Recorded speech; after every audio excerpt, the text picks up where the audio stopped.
प्रिय विद्यार्थियों, इस वीडियो में हम कक्षा 10वीं की पाठ्य पुस्तक क्षितिज के पाठ 12 लखनवी अंदाज, जिसके लेखक हैं यशपाल, पढ़ेंगे और समझेंगे। मुफस्सिल की पैसेंजर ट्रेन चल पड़ने की उतावली में फुंकार रही थी। आराम से सेकंड क्लास में जाने के लिए दाम अधिक लगते हैं। दूर तो जाना नहीं था, भीड़ से बचकर एकांत में नई कहानी के संबंध में सोच सकने और खिड़की से प्राकृतिक दृश्य देख सकने के लिए टिकट सेकंड क्लास का ही ले लिया। गाड़ी छूट रही थी। सेकंड क्लास के एक छोटे डिब्बे को खाली समझकर जरा दौड़कर उसमें चढ़ गए। अनुमान के प्रतिकूल डिब्बा निर्जन नहीं था। एक बर्थ पर लखनऊ की नवाबी नस्ल के एक सफेद पोश सज्जन बहुत सुविधा से पालथी मारे बैठे थे। सामने दो ताजे चिकने खीरे तौलिए पर रखे थे। डिब्बे में हमारे सहसा कूद जाने से सज्जन की आंखों में एकांत चिंतन में विघ्न का असंतोष दिखाई दिया। सोचा, हो सकता है यह भी कहानी के लिए सूझ की चिंता में हो, या खीरे जैसी अपदार्थ वस्तु का शौक करते देखे जाने के संकोच में हो। नवाब साहब ने संगति के लिए उत्साह नहीं दिखाया। हमने भी उनके सामने की बर्थ पर बैठकर आत्मसम्मान में आंखें चुरा ली। लेखक कहता है कि अपनी मितव्ययी प्रवृत्ति के कारण सेकंड क्लास की यात्रा नहीं करना चाहता था मैं। फिर मैंने ये सोचा कि मैं भीड़ से भी बच जाऊंगा और कहानी के संबंध में भी सोच सकूंगा और प्राकृतिक दृश्य खिड़की से देखने को भी मिल जाएंगे, इसलिए मैंने सेकंड क्लास का ही टिकट ले लिया। गाड़ी छूट रही थी। मैं भागकर सेकंड क्लास के डिब्बे में चढ़ गया। मुझे लग रहा था कि डिब्बा खाली होगा, लेकिन मैंने देखा कि एक बर्थ पर लखनऊ के नवाबी अंदाज में एक सफेद पोश सज्जन पालथी मारे बैठे थे, जिनके सामने तौलिए पर दो चिकने खीरे रखे हुए थे। मेरा आना उन्हें अच्छा नहीं लगा। नवाब साहब ने मेरे प्रति कोई रुचि नहीं दिखाई और मेरा परिचय प्राप्त करने का प्रयास भी नहीं किया। मैंने भी उनकी तरफ से आंखें चुरा ली। ठाली बैठे कल्पना करते रहने की पुरानी आदत है। नवाब साहब की असुविधा और संकोच के कारण का अनुमान करने लगे। संभव है नवाब साहब ने बिल्कुल अकेले यात्रा कर सकने के अनुमान में किफायत के विचार से सेकंड क्लास का टिकट खरीद लिया हो और अब गवारा ना हो कि शहर का कोई सफेद पोश उन्हें मंझले दर्जे में सफर करता देखे। अकेले सफर का वक्त काटने के लिए ही उन्होंने खीरे खरीदे होंगे और अब किसी सफेद पोश के सामने खीरा कैसे खाएं। हम कनखियों से नवाब साहब की ओर देख रहे थे। नवाब साहब कुछ देर गाड़ी की खिड़की से बाहर देखकर स्थिति पर गौर करते रहे। ओह, नवाब साहब ने सहसा हमें संबोधन किया। आदाब अर्ज जनाब, खीरे का शौक फरमाएंगे। नवाब साहब का सहसा भाव परिवर्तन अच्छा नहीं लगा। भांप लिया, आप शराफत का गुमान बनाए रखने के लिए हमें भी मामूली लोगों की हरकत में लथेड़ लेना चाहते हैं। जवाब दिया, शुक्रिया, किबला शौक फरमाएं। कहने का मतलब यह है कि लेखक सामने बैठे नवाब साहब के बारे में सोचने लगा कि नवाब साहब ने किफायत की दृष्टि से सेकंड क्लास का टिकट खरीदा होगा। अब उन्हें अच्छा नहीं लग रहा होगा कि कोई सेकंड क्लास में उन्हें सफर करता हुआ देखे। सफर का वक्त काटने के लिए ही उन्होंने खीरे खरीदे होंगे। लगता है अब उन्हें किसी के सामने खीरा खाने में संकोच लग रहा होगा। नवाब साहब खिड़की से बाहर देखते रहे और स्थिति पर विचार करते रहे। यकायक भाव परिवर्तन करते हुए लेखक से खीरे का शौक फरमाने के लिए कहा। लेखक को नवाब साहब का यकायक भाव परिवर्तन अच्छा नहीं लगा और लेखक ने शुक्रिया अदा करते हुए कहा, किबला शौक फरमाएं। नवाब साहब ने फिर एक पल खिड़की से बाहर देखकर गौर किया और दृढ़ निश्चय से खीरों के नीचे रखा तौलिया झाड़कर सामने बिछा लिया।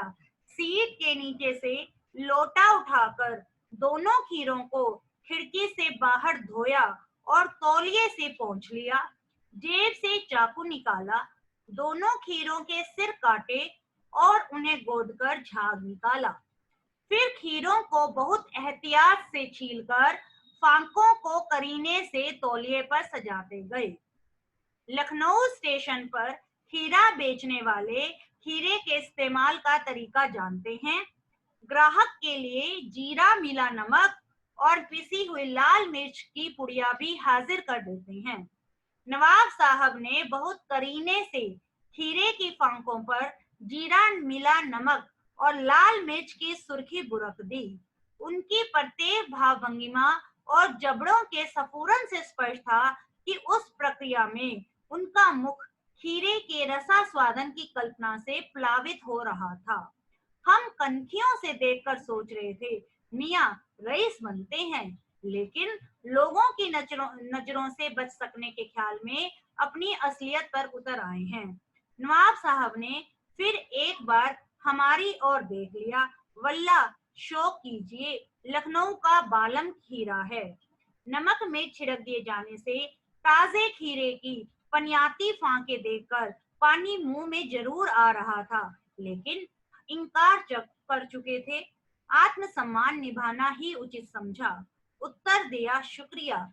इस वक्त तलब महसूस नहीं हो रही, मैदा भी जरा कमजोर है, किबला शौक फरमाए। कहने का मतलब यह है कि नवाब साहब कुछ और देर खिड़की के बाहर देखकर कुछ निश्चय कर नीचे रखे पानी से भरे लोटे से खीरे को धोए, तौलिए से पोंछे, जेब से चाकू निकाला, उनके सिर काटे, गोदे, झाग निकाला, छीले और फांके काटकर तौलिए पर करीने से रख दिए। नवाब साहब ने फांकों के ऊपर जीरा मिला नमक और लाल मिर्च की सुर्खी भी बुरक दी। लेखक उन्हें भाव भंगिमा से देखे जा रहा था।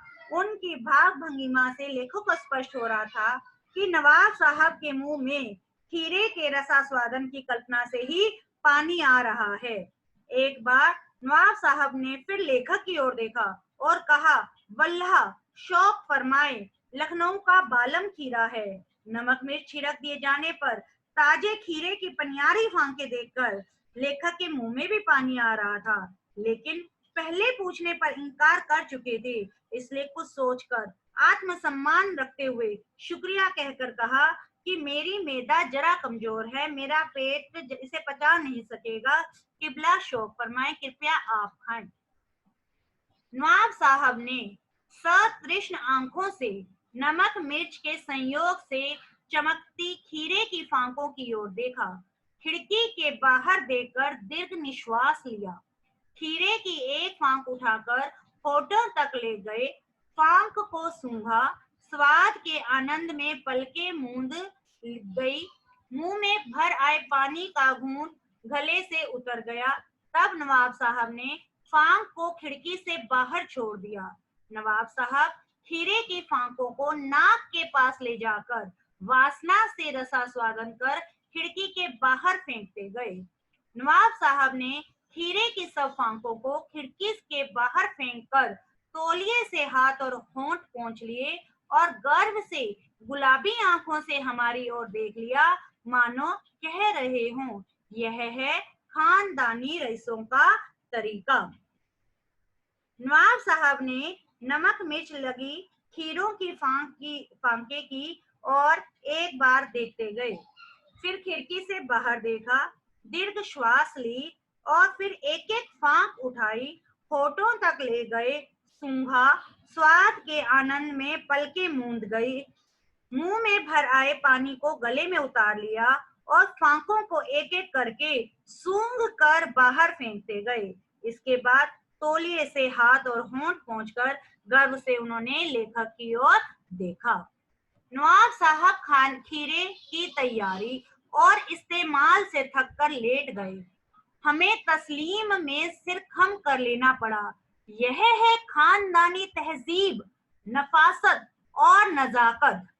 हम गौर कर रहे थे, खीरा इस्तेमाल करने के इस तरीके को खीरे की सुगंध और स्वाद की कल्पना से संतुष्ट होने का सूक्ष्म, नफीस या अब्स्ट्रैक्ट तरीका जरूर कहा जा सकता है, परंतु क्या ऐसे तरीके से उदर की तृप्ति भी हो सकती है?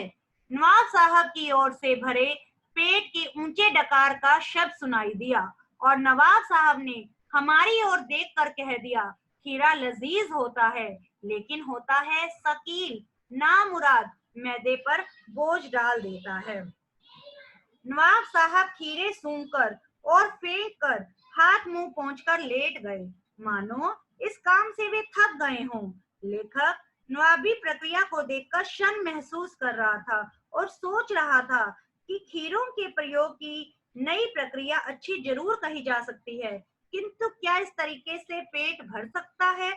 इसी बीच नवाब साहब को डकार आई और लेखक की ओर देखते हुए उन्होंने कहा कि खीरा लजीज होता है, लेकिन होता है सकील, नामुराद मैदे पर बोझ डाल देता है, पेट को हानि पहुंचाता है। ज्ञान चक्षु खुल गए, पहचाना, ये है नई कहानी के लेखक। खीरे की सुगंध और स्वाद की कल्पना से पेट भर जाने का डकार आ सकता है, तो बिना विचार, घटना और पात्रों के लेखक की इच्छा मात्र से नई कहानी क्यों नहीं बन सकती? कहने का अर्थ ये है कि नवाब साहब की डकार से लेखक के ज्ञान के चक्षु खुल गए थे और उन्होंने सोचा कि खीरे की सुगंध और स्वाद की कल्पना से पेट भर जाने से डकार आ सकती है, तो बिना विचार, घटना और पात्रों के लेखक की इच्छा मात्र से नई कहानी क्यों नहीं बन सकती?